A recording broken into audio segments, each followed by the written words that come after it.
রুফায়দা, কি হয়েছে তোমার? মন খারাপ কেন? মাথা ব্যথার ওষুধ খেয়েও ঘুম আসবে? গুড্ডু, ঘুম আসবে নাকি? আমার দিকে তাকাও আম্মু। ইস কি ঢং! আমি তো জানি তোমার মাথা ব্যথা কমে গিয়েছে।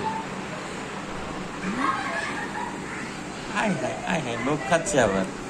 ইস কি ঢং! ওই যে ঠোঁটের কোনায় হাসি, ওই যে রুফায়দা হাসছে।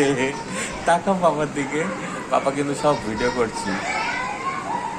হ্যাঁ, এই কি কি মজার নখ রে, মজার নখ রে। আয়, ওই যে হাসে, ওই যে রুফায়দা হাসতেছে, ওই যে হাসে। আচ্ছা চলো খেলতে চলো। বুড়ি, কেন?